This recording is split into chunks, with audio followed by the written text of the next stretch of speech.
Assalamualaikum warahmatullahi wabarakatuh. Perkenalkan, saya Muhammad David Bagas Saputra dari jurusan Teknik Listrik Industri Sekolah Vokasi Universitas Diponegoro dengan NIM 44062065016. Di sini saya akan menjelaskan terkait seminar kerja praktek yang telah saya laksanakan di PT Adinata Karya Solusindo yang berjudul yaitu pemeriksaan dan pengujian komponen sirkuit saluran kabel tegangan menengah di PT Adinata Karya Solusindo.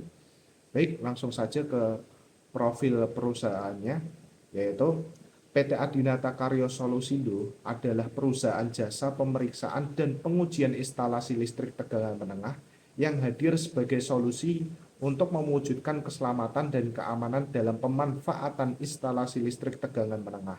Melalui pemeriksaan dan pengujian tersebut, perusahaan akan menerbitkan sertifikat layak operasi atau SLO yang memastikan bahwa instalasi listrik sudah layak sesuai standar serta regulasi yang berlaku di bidang ketenaga listrikan.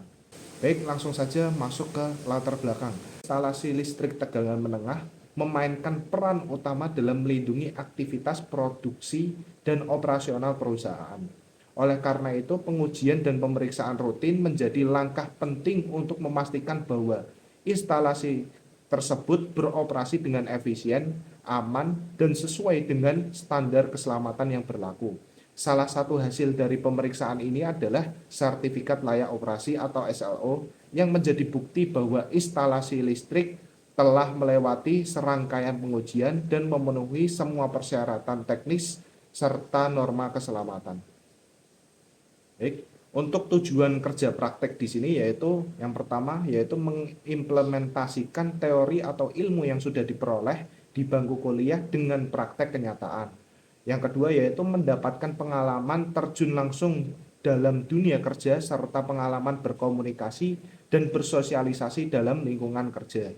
Yang ketiga yaitu melakukan studi lapangan dan terlibat langsung dalam kegiatan perusahaan terutama di bidang pemeriksaan dan pengujian instalasi listrik tegangan menengah di PT Adinata Karya Solusindo.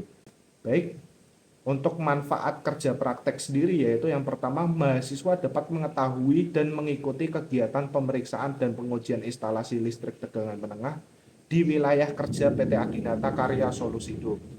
Yang kedua yaitu menjalin kerjasama yang baik antara perguruan tinggi yaitu Universitas Diponegoro dengan PT Adinata Karya Solusindo. Yang ketiga, mendapatkan pandangan baru dari calon penerus yang berkualitas sehingga mereka dapat berkontribusi di PT Adinata Karya Solusindo. Nah, ini untuk yang ketiga ini manfaat dari perusahaan seperti itu. Kemudian di sini ada 3 pertanyaan yang sangat mendasari dari seminar ini, yaitu yang pertama, kenapa instalasi listrik tegangan menengah itu harus diuji? Kenapa sih harus diuji? Kan bisa langsung dipakai gitu kan. Toh yang memasang instalasi tersebut kan juga orang yang berkompeten ya seperti itu. Nah, kenapa sih harus diuji gitu kan? Nah, kemudian yang kedua pertanyaannya yaitu bagaimanakah proses pemeriksaan dan pengujian instalasi listrik tegangan menengah? Prosesnya itu seperti apa? Yang ketiga yaitu apa itu sertifikat layak operasi atau SLO? Baik, saya akan menjelaskan satu persatu.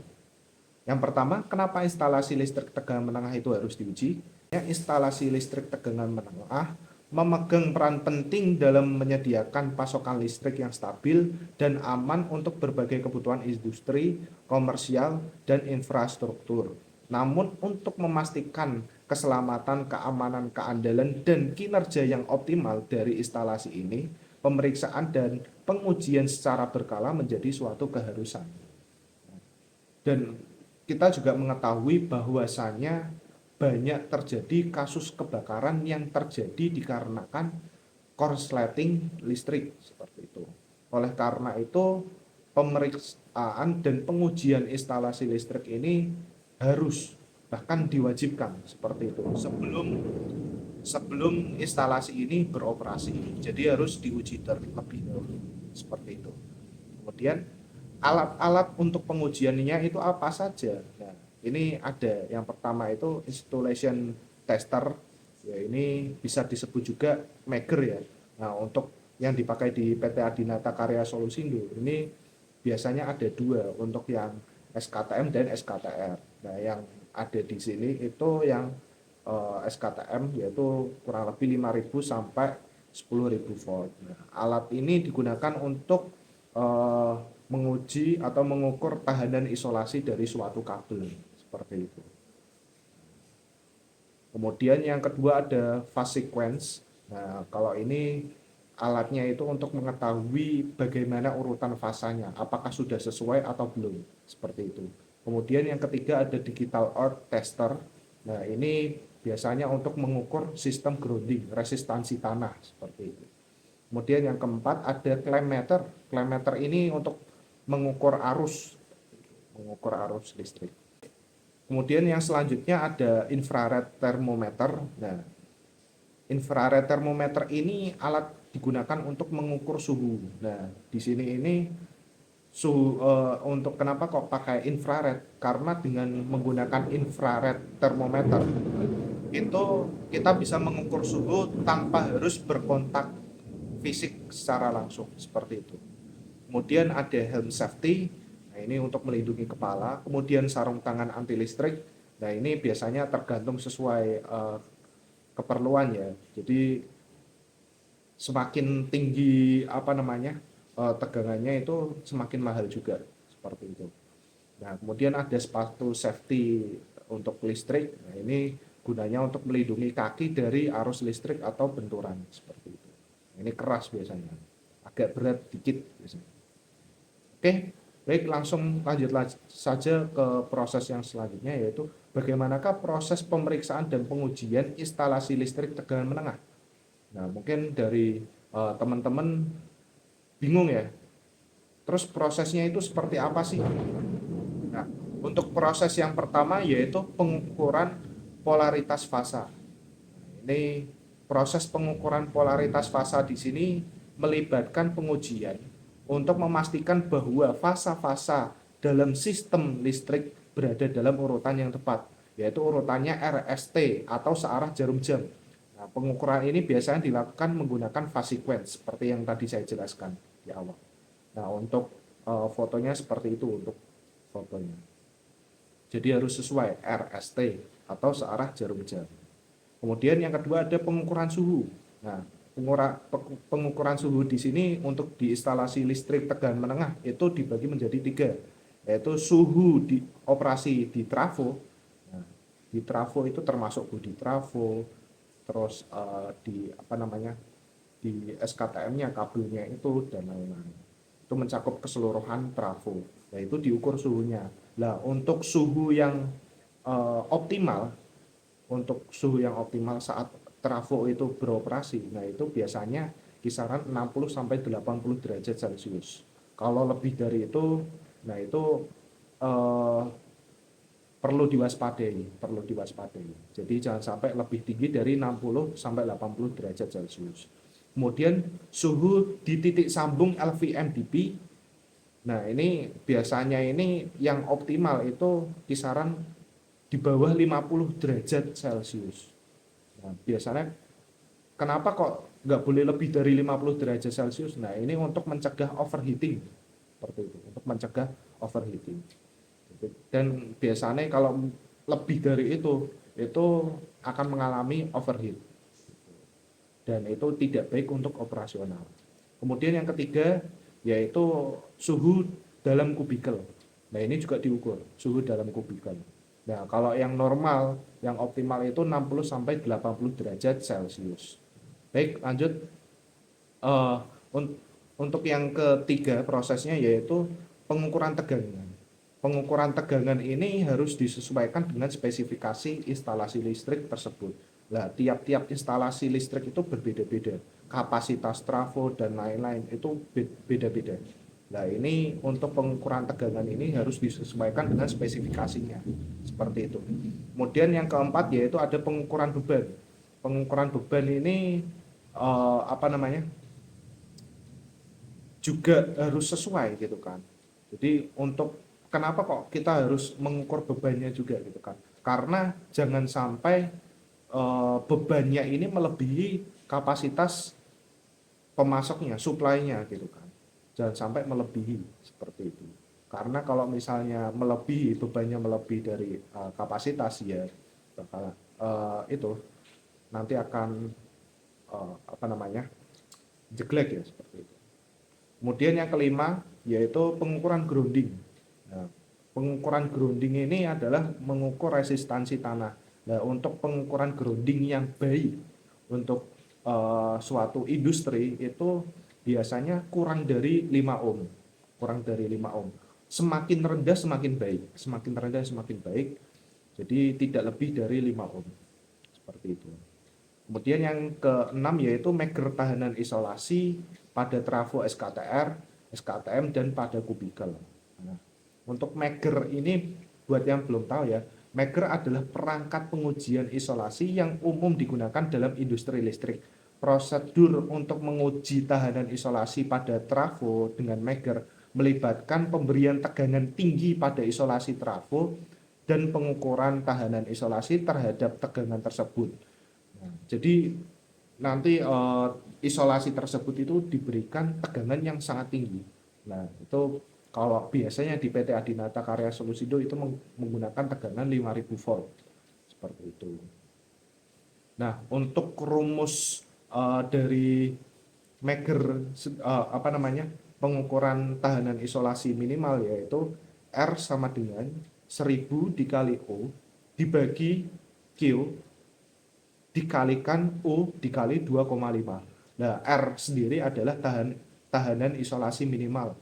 Untuk U itu tegangan kerja. Nah, tegangan kerja ini disesuaikan dengan apa namanya yang diuji. Kalau misalnya di tegangan menengah berarti 20 kV. Kalau misalnya untuk tegangan terendah itu biasanya menggunakan 220 atau 380. Seperti itu. Kemudian untuk Q itu tegangan isolation test atau tegangan di megernya. Nah, kayak yang tadi dijelaskan. Nah, kalau yang di SKTM itu biasanya menggunakan 5000 volt untuk di SKTM. Nah, kalau untuk di SKTR itu biasanya menggunakan 1000 volt. Jadi sesuai kebutuhan seperti itu. Kemudian nanti akan uh, ketemu hasilnya yaitu R-nya itu tahanan isolasi minimalnya seperti itu. Nah, untuk 2,5 sendiri itu adalah faktor keamanan, yaitu dalam tanda kutip kalau itu baru instalasi listrik tersebut baru baru baru dipasang, baru dibeli seperti itu. Lanjut, kemudian proses yang selanjutnya yang ketujuh yaitu pemberian tegangan dan percobaan pembebanan selama 1 kali 24 jam. Ini untuk apa ya? Untuk menguji bahwa keandalan dan kinerja instalasi listrik dalam jangka waktu yang lama itu apakah beroperasi dengan baik gitu, atau untuk mengidentifikasi ada masalah atau tidak, atau mungkin kegagalan potensial yang mungkin terjadi dalam kondisi operasional yang nyata seperti itu. Jadi untuk melihat, mengidentifikasi seperti itu. Untuk yang kedelapan yaitu pengujian fungsi peralatan proteksi dan kontrol. Nah, untuk apa namanya, pengujian ini yaitu untuk melihat respon seberapa cepat dan akuratnya eh, sistem proteksi yang telah dipasang seperti itu. Apakah sistem proteksi yang dipasang, yang diprogramkan itu akurat atau cepat gitu kan. Syukur-syukur bisa cepat dan akurat, harusnya seperti itu. Kemudian lanjut yang kesembilan yaitu pemeriksaan fungsi PHBTR panel hubung bagi tegangan rendah dan PHBTM serta proteksi dan kontrol. Nah, pemeriksaan fungsi PHBTR, PHBTM serta proteksi dan kontrol dalam pemeriksaan instalasi listrik tegangan menengah. Nah, ini merupakan bagian yang sangat penting untuk memastikan keandalan, keamanan, dan kinerja yang optimal dalam sistem listrik tersebut. Nah, untuk apa namanya, jadi harus sesuai untuk apa namanya, spesifikasinya itu harus sesuai. Kemudian yang ke-10 yaitu pemeriksaan dokumen. Nah, pemeriksaan dokumen ini mencakup pemeriksaan spesifikasi teknik kabel TR, kemudian spesifikasi teknik saluran TM, spesifikasi teknik PHBTM, spesifikasi teknik PHBTR, seperti itu. Nah, kemudian setelah itu yaitu proses yang selanjutnya yaitu pembuatan laporan hasil pemeriksaan dan pengujian atau LHPP. Nah, LHPP ini dibuat dalam kurang lebih 3 hari, dalam kurun waktu 3 hari. Nah, biasanya LHPP sendiri ini berisi tentang hasil dari pemeriksaan dan pengujian. Untuk dokumentasi-dokumentasi dari pemeriksaan dan pengujian ini wajib dan harus dilampirkan dalam LHPP, seperti itu.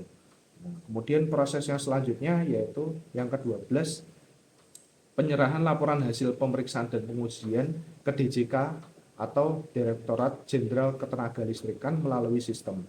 Nah, setelah LHPP selesai dibuat, kemudian laporan hasil pemeriksaan dan pengujian atau LHPP disampaikan ke DJK melalui sistem, kemudian akan dilakukan evaluasi atas LHPP yang telah diajukan. Nah, jika belum sesuai, maka perlu perbaikan LHPP, perlu diperbaiki. Jadi kalau misal ditolak, itu nanti akan dilakukan perbaikan. Nah, jika sudah sesuai, maka proses yang selanjutnya yaitu penerbitan nomor registrasi SLO atau sertifikat layak operasi. Nah, kemudian setelah itu penerbitan dokumen SLO. Nah, kemudian SLO ini akan dicetak dan diserahkan ke pelanggan. Seperti itu. Nah, itu merupakan proses dari pemeriksaan dan pengujian instalasi listrik tegangan menengah. Selanjutnya yaitu pertanyaannya, apa sih SLO itu gitu kan? Mungkin buat yang belum tahu, SLO itu adalah sertifikat layak operasi, yaitu dokumen resmi yang diberikan oleh otoritas yang berwenang seperti Direktorat Jenderal Ketenagalistrikan atau DJK atau lembaga regulasi lainnya kepada sebuah instalasi atau perangkat setelah berhasil melewati serangkaian pemeriksaan dan pengujian yang menunjukkan bahwa instalasi atau perangkat tersebut aman dan layak untuk dioperasikan. Nah, jadi dapat dikatakan bahwa SLO merupakan hasil akhir dari pemeriksaan dan pengujian instalasi listrik. Nah, SLO akan diterbitkan apabila instalasi listrik yang diuji sesuai standar yang diberlakukan dan dinyatakan layak untuk beroperasi. Seperti itu. Kemudian untuk kesimpulannya sendiri yaitu pemeriksaan instalasi listrik tegangan menengah meliputi meger tahanan isolasi pada kubikel, trafo, dan SKTR, SKTM. Kemudian pemberian tegangan dan percobaan pembebanan selama 1x24 jam. Kemudian pengukuran grounding. Nah, ini pengukuran grounding kurang dari 5 ohm. Kemudian pengukuran tegangan 380 fast atau 220 fast netral. Nah, pengukuran beban, pengukuran polaritas fasa, pengukuran suhu bus trafo, RSTN, dan bodi trafo suhu titik sambung LVMPP, suhu kubikel di titik sambung SKTM. Kemudian pengujian fungsi peralatan proteksi dan kontrol. Kemudian pemeriksaan fungsi PHBTR dan PHBTM serta proteksi dan kontrol. Nah, kemudian proteksi pemeriksaan kesesuaian desain pemeriksaan dokumen. Nah, untuk pemeriksaan kesesuaian desain ini harus sesuai. Desainnya itu harus sesuai dan dokumen-dokumen dari spesifikasinya itu juga harus diperiksa. Jadi spesifikasi trafo, kubikel dan lain-lain itu diperiksa juga seperti itu. Saran yaitu memberikan pembekalan yang cukup kepada setiap mahasiswa sebelum melaksanakan kegiatan kerja praktek. Yang kedua yaitu sarannya lebih memaksimalkan proses kegiatan perkuliahan sehingga mahasiswa dapat mendapatkan materi atau ilmu yang lebih mendalam. Yang ketiga, lebih memaksimalkan waktu kegiatan mata kuliah praktikum sehingga mahasiswa memiliki skill yang terlatih di bidangnya masing-masing. Yang keempat, lebih ditingkatkan dalam hal profesionalitas dalam bekerja, karena apabila setiap bagian menerapkan profesionalitas, maka kinerja akan lebih maksimal. Kemudian yang kelima, senantiasa memperingatkan kepada rekan kerja untuk selalu berhati-hati dalam bekerja.